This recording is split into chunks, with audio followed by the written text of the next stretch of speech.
So recently, with the release of Resident Evil 9 Requiem, I decided to play through all the mainline Resident Evil games up to that point. Reasons for that being because I only played 1.5 of Resident Evil games, that being the Resident Evil 2 remake and like 1/3 of Resident Evil 7. And during my playthrough, I got to Resident Evil 5, and now I was mostly dreading Resident Evil 6, but I also heard that Resident Evil 5 was pretty bad, and the turning point where the Resident Evil series kind of started to go off rails. But now after finishing the game, I have to say, Resident Evil 5 just might be the most underrated Resident Evil game out there, at least in the mainline series. Because okay, back in the day when Resident Evil 4 came out, it was an insanely huge success. As pretty much every video, essay and review out there says, it perfectly blends the action and the horror aspects of the genre. So with Resident Evil 5, Capcom said, okay, let's take the only thing that was kind of sucky about Resident Evil 4, the companion system, and let's make it not suck by making it a co-op game. And now a co-op horror game, that sounds amazing.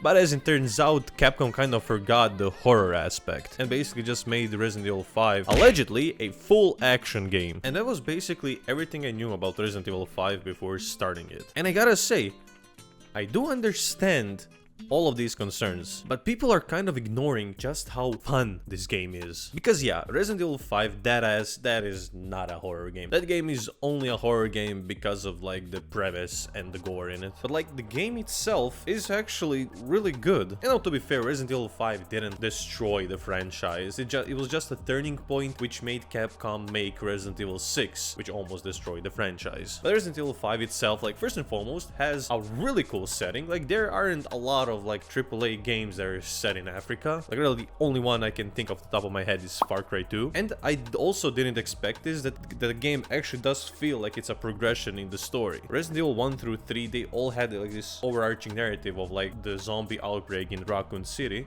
Well, Resident Evil 4 seemed like it was kind of its own thing, and that's what actually made it amazing. But I didn't know that like Resident Evil 5 kind of directly ties to Resident Evil 4. And not only that, it also brings us kind of the end to this wait, what is it? Is it Albert Wesker and Chris Redfield's like fight and beef and rivalry? Man, Resident Evil lore, I still don't know the difference between Alex and Albert Wesker. So yeah, the premise, the setting, the story is actually pretty great. I mean, okay, the story itself isn't as good like Resident Evil 4 or like some of the remakes. It's kind of like very standard actiony. We have enemies that we need to take care of and we are going through different settings to do it.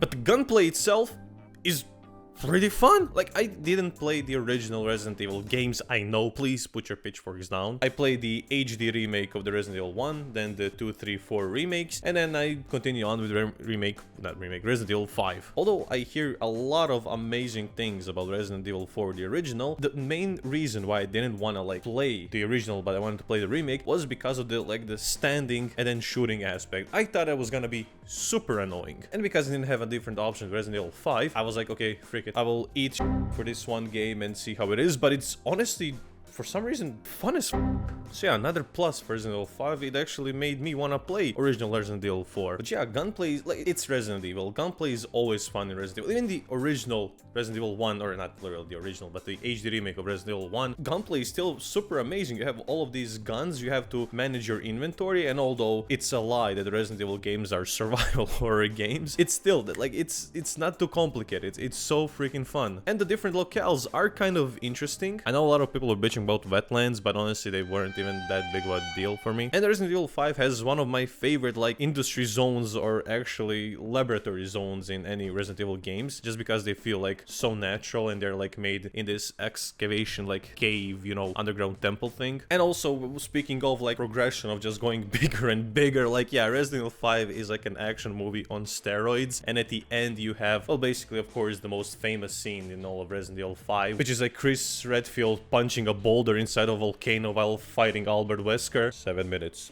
7 minutes is all I can spare for this video. And I mean, Albert Wesker, he's such a stupidly fun villain. Every time I see him in any Resident Evil game, I am so happy. So yeah, the gameplay, the setting, the insanity. That's all the things that make Resident Evil 5 actually genuinely so underrated for me. But of course, I do have to touch on like the bad aspects of the game. That is like the horror elements and the puzzle elements, because both of them do not exist, and they are kind of staples of the Resident Evil games, and they are what actually kind of make Resident Evil games super fun. Because when I started on this journey of replaying Resident Evil games, I thought that like I was gonna hate the backtracking, the puzzles and all of that, because that's something I usually hate in games. But now like going from all of these past ones, from remakes to like this one, which is like just like go straight ahead, turn off your brain, you have like 2 puzzles which are like super mega easy, and if there isn't any puzzle elements, there is even less horror elements in the game. Again, it's just straight 2000s piss filter action game, no horror at all, and it honestly I kind of miss it. There's like that charm that Resident Evil games have, especially at the beginning when you first enter the police station or the gas station in 2, or the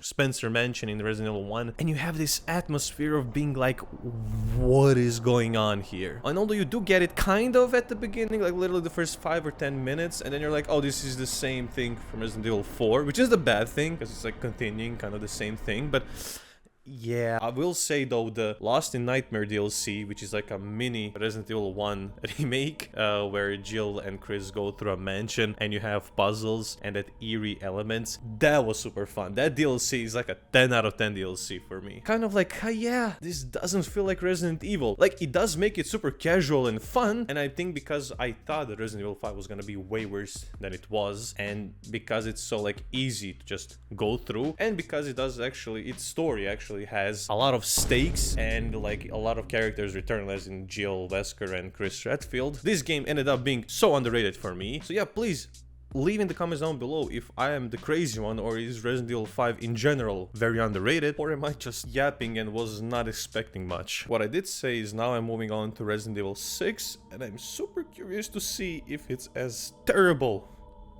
as people say it is.